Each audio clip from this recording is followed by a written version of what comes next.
kita membuat worksheet, kita akan membuat laporan laba rugi. Nah, di sini laporan laba rugi kita akan menghitung keseluruhan beban penjualan, pembelian, diskon, return, dan lain-lainnya.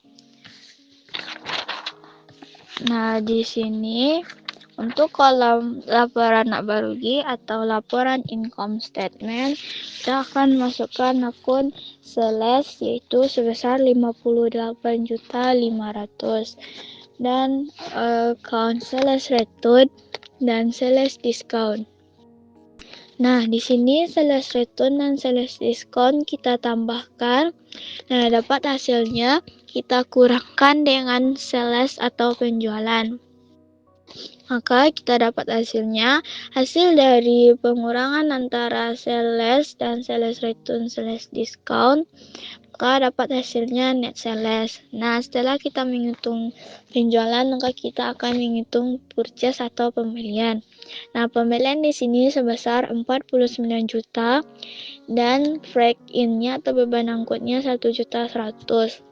Nah, untuk purchase dan freight in kita tambahkan, dapat kita hasilnya, lalu kita tambahkan juga purchase return dan discount.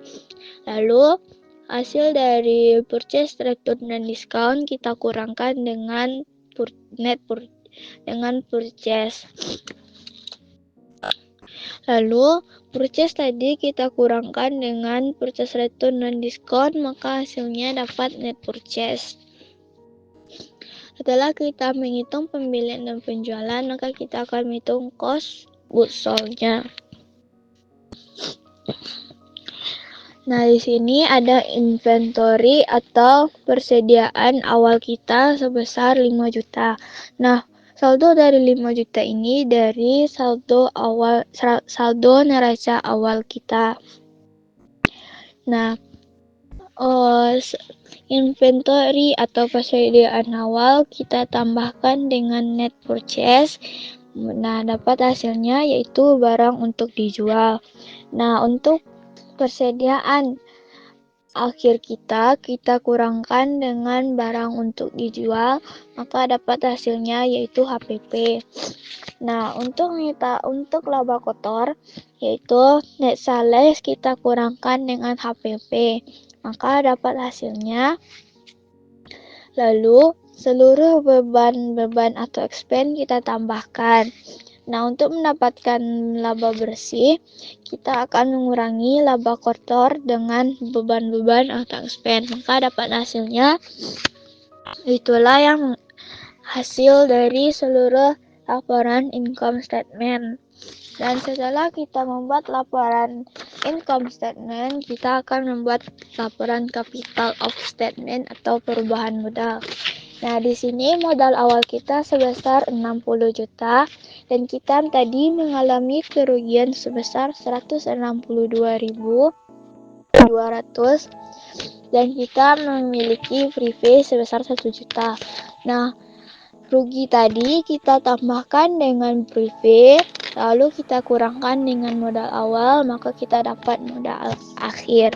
Setelah kita membuat capital of statement, maka kita membuat laporan balance sheet. Nah, laporan balance sheet ini ada kolom aktiva dan pasiva. Nah, yang termasuk kolom aktiva yaitu cash, accessory receivable, allowance for debts, supplies, merchandise inventory atau equipment. Nah, setelah kita memasukkan seluruh saldo akun-akun tadi, kita akan menambahkannya. Nah, dapat hasilnya 89.172.800. Dan di kolom pasiva ada akun nomor 211 sampai akun 311. Nah, di kolom pasiva ini tidak kita masukkan preview lagi karena sudah kita tutup di laporan capital of statement. Nah, di sini seluruh saldo pasiva kita tambahkan, maka dapat hasilnya Jika hasilnya sama dengan aktiva, maka laporan balance sheet kita bisa dikatakan balance. Nah, di sini setelah membuat laporan balance sheet, kita akan membuat closing journal.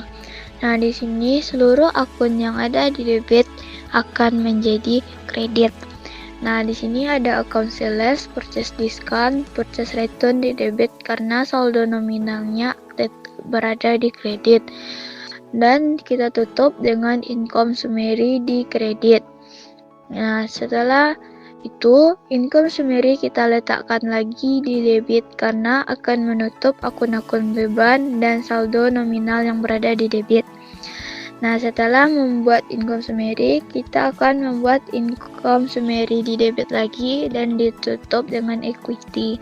Lalu, equity-nya kita letakkan di debit dan prive di kredit. Mengapa prive di kredit? Prive akan ditutup dan tidak akan muncul lagi di periode selanjutnya. Nah, setelah membuat closing journal, kita akan membuat post closing trial balance. Nah, untuk post closing trial balance ini hanya untuk akun 11 sampai 311. Nah, seluruh akun-akun akan berada di sini. Kita jumlahkan, jika hasilnya sama, maka closing trial balance kita bisa dikatakan dengan balance.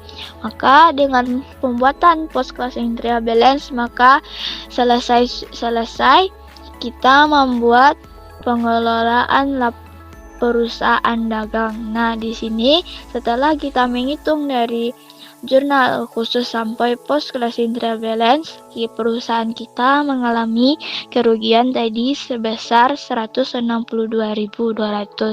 Selesai kita membuat perusahaan dagang, maka selesailah akhir video ini. Saya mohon maaf bila ada kata salah. Wassalamualaikum warahmatullahi wabarakatuh.